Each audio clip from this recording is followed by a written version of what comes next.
అందరికీ happy new year. దేవుడు నన్ను ఎంతగానో ప్రేమించి రక్షణ భాగ్యం దయచేశాడు. అలానే నాకు ఒక ఆత్మ కుమారుని కూడా ఇచ్చాడు. అందరి బట్టి దేవుడు నేను వేలాది వందనాలు చెల్లించుకున్నాను. నాకు దేవుడు ఒక వరాన్ని ఇచ్చాడు. కొత్త లేదు పాత లేదు, ఎవరికి అనిపించిన వాళ్ళకి స్వార్థ చెప్పాలని. ఒకసారి నేను అలానే ఎవరో ఒక అమ్మాయి హాస్టల్లో వాతనే ఉన్నప్పుడు మాట్లాడుతుంటే దివ్య చూసి ఏందో మనం ఎవరితో పడితే వాళ్ళతో ఎంతలో కలుగుపోతామని. అది దేవుడు నాకు ఇచ్చిన వరము. అందరి బట్టి దేవునికి వేలాది వందనాలు చెల్లించుకుంటున్నాను. అలానే మరి నేను ఈ సంవత్సరం మరి కొన్ని తీర్మానాలు చేసుకున్నాను. ప్రభా మరి ప్రతిరోజు ఉదయం సాయంత్రం 2 పూట్ల మందిరానికి రావాలి, వచ్చి దేవుని సన్నిధిలో మరి వాక్యాన్ని చదువుకోవాలి, ప్రార్థన చేయాలని. కానీ అది కొద్ది రోజులు నేను చేయగలిగాను. మధ్యలో మరి డ్రాప్ అయిపోయాను. కొంత నా నిర్లక్ష్యము, కొంత శారీరక బలహీనత. అది నా నిర్లక్ష్యం అని దేవుడు నాకు తెలియజేశాడు. ఈ సంవత్సరం మరలా నేను మరి దైవదాసు ద్వారా నన్ను హెచ్చరించబడ్డాను. వాక్యం ద్వారా దేవుడు నాతో మాట్లాడాడు. మరి ఈ రోజు నుంచి మళ్ళీ క్రమం తప్పకుండా మరి తెల్లవారుజామున కూడా మందిరానికి వచ్చి దేవుని సన్నిధిలో మొరపెట్టాలి. మరి నాకు అట్లా నేను ఇప్పుకోవాలని దేవుడు రాత్రి కాలంలో మాట్లాడినప్పుడు నాకు చాలా ఆనందం అనిపించింది. అలానే మరి అన్నిల మధ్యలో నేను ఉంటున్నాను. అక్కడ కూడా మరి నేను ప్రతి ఒక్కరికి నాకు ప్రతి రోజుకొకరికి నేను సువార్త చెప్పాలి అని అలా ఆశపడినప్పుడు ఎవరికొకరికి మరి చిన్న పత్రిక ఇచ్చు అలా ఇచ్చి దేవుని వాక్యాన్ని మరి దేవుడు మనకు తోడుగా ఉంటుంది. ప్రతి ఒక్కరితో పంచుకోవడానికి దేవుడు కృపనిస్తున్నాడు. ఆయన కృప అందరిని బట్టి దేవునికి వేలాది వందనాలు చెల్లించుకుంటున్నాను. అయితే ఈ 52 ఆదివారాలు మరి దేవుని సన్నిధిలో మరి ఆయన పరిచర్యలో పాల్గొనడానికి దేవుడు కృపనిచ్చాడు. అందరిని బట్టి దేవునికి వేలాది వందనాలు చెల్లించుకుంటున్నాను.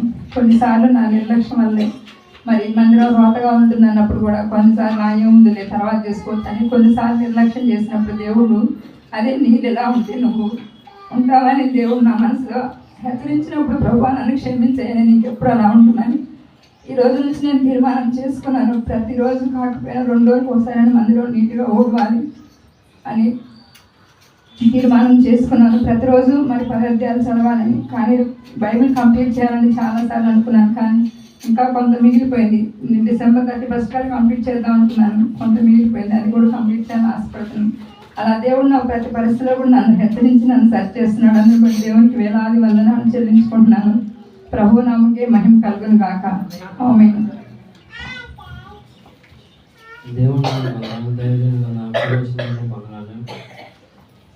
గడిచిన వారం అంతా దేవుడు తన రెక్కలను భద్రపరిచినందుకు దేవుడికి వేలాది వందనాలు చెల్లించుకుంటున్నాను. నేను ఇప్పుడు ప్రజెంట్ మీ ముందు మాట్లాడలేకపోవచ్చు. దేవుడు నన్ను ఎన్నో ప్రమాదాల నుండి కాపాడాడు.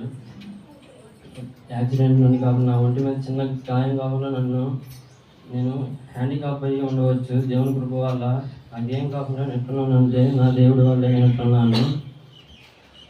నాది ఏమిటంటే నేను 10th క్లాస్ వరకు ప్రతి ఆదివారం నేను తమ్ముడు కలిసి సండే స్కూల్కి వెళ్ళానండి. 10th క్లాస్ అయిపోయింది. ఇంటర్కి వచ్చాను. చాలా దేవుని సన్నిధికి చాలా దూరంగా గడిపేవాడిని. అమ్మ నాకు చెప్పేది, రారా మనం ఇట్లా ఉండకూడదు, డైలీ చర్చికి వెళ్ళాలా, దేవుడే మనకు మార్గదర్శనం అని చెప్పేది. అసలు దేవుడి అమ్మ మాట నేను అసలు లెక్క చేసేవాడిని కాదు. ఇంటర్ చదివేటప్పుడు నేను చాలా బ్యాడ్ బాయ్ అండి. చాలా చెడ్డ పనులకు అలవాటు పడేవాడిని. ఇంటర్ అయిపోయినాక ఎంసెట్ ఎగ్జామ్ రాయడానికి వెళ్ళానండి. దేవుని కృప వల్ల నాకు మంచి ర్యాంక్ వచ్చింది. ఫస్ట్ ఫేజ్లో గుంటూరు కాలేజ్ వచ్చింది. గుంటూరులో వద్దనక నసరాపేట పెట్టుకుంటే నసరాపేట జమలగడ్డ కాలేజీలో వచ్చిందండి. నేను 1 వీక్ హాస్టల్లో ఉండి హాస్టల్లో డైలీ వెళ్తున్నాను. ఈ లోపల మా నాన్నకి పెరాలసిస్ వచ్చింది అని ఫోన్ వచ్చింది. నేను ఇంటికి వెళ్ళాను.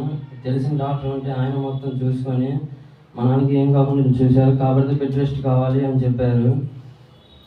ఇంకా పరిస్థితిలో ఉన్నాం మేము. చాలా ఆర్థికంగా ఉంటే ఒక పక్కన ఏం చదువుకోవాలా, తమ్ముడు ఇంటర్ చదువుకోవాలా అని ఆలోచిస్తుంటే దేవుడే నాకు దర్శనం చేసి అమ్మ ఉండండి, పేటలో అమ్మమ్మ ఆంటీ ఎవరు ఉన్నారు కదా వాళ్ళ దగ్గరికి వెళ్ళి నేను మాట్లాడతాలే అని చెప్పింది. నేను ఇంకా డైలీ ఇక్కడికి వచ్చి డైలీ కాలేజ్కి ఉండేవాడినండి. అలాగే డైలీ ప్రతి గురువారం సండే వచ్చేవాడినండి. పాస్టర్ గారు వాక్యం ద్వారా గద్దించబడ్డాను. పాస్టర్ గారు అడిగారు, మీరు రక్షణ కొరకు సిద్ధపడుతున్నారా, ప్రార్థన చేసుకుంటానని అడిగారు. నేను మా అమ్మకి చెప్పాను, పాస్టర్ గారు రక్షణ కొరకు అడిగారు, తీసుకోమంటారు అంటే తీసుకో మంచిదే కదా అని అన్నారు. నేను జాన్ 5 నుండి ఇక్కడ మందిరం నుండి వస్తున్నానండి. అప్పుడు దేవుడు నాతో మాట్లాడారు, నువ్వు చేసిన పాపాలకి ఏదో ఒక రోజు అనుభవిస్తావు అని అనగానే నాకు దేవుడు నా కొరకు ఇంత ప్రయాసపడుతున్నాడు. నేను దేవుడి కొరకు ఏదో ఒకటి చేయాలని చెప్పి ఈ రక్షణ కొరకు సిద్ధపడ్డానండి. నూతనంగా సెప్టెంబర్ 7న నేను రక్షణ తీసుకున్నానండి. దేవుడు చేసిన పాపాలని సన్నిధిలో ఒప్పుకొని. అలాగే రక్షణ ఎదురని మీరు ప్రార్థన చేస్తున్నారు, నేను ప్రార్థన చేసుకున్నాను. అలాగే అప్పుడే తీర్మానం తీసుకున్నానండి, ప్రతిరోజు బైబిల్ చదువుకోవాలి, ప్రార్థన చేసుకోవాలని. కాబట్టి క్రమబద్ధతంగా చేయలేకపోతున్నాను. రక్షణ పొందిన కానీ ఇప్పటివరకు 10 చాప్టర్స్ కంప్లీట్ చేశానండి. అవి క్రమంగా చదువుకోలేకపోతున్నాను. అలాగే ఈ రెండులో నేను దేవుడి కొరకు ఏదో ఒకటి చేయాలని నేను మా కాలేజ్ ఫ్రెండ్స్కి ఒకరికి శుభార్త చెప్పానండి. దేవుడి కృప వల్ల వాళ్ళ సన్నిధిలో రక్షణ పొందుతానని చెప్పారు. అలాగే ఈ క్రమ పద్ధతిలో నేను బైబిల్ చదువుకోవాలి, ప్రార్థన చేయాలని మీ అందరూ ప్రార్థన చేయాలని కోరుకుంటున్నాను. నేను ప్రార్థన చేస్తాను. దేవుడికి దేవునికి స్తోత్రం. హల్లెలూయా.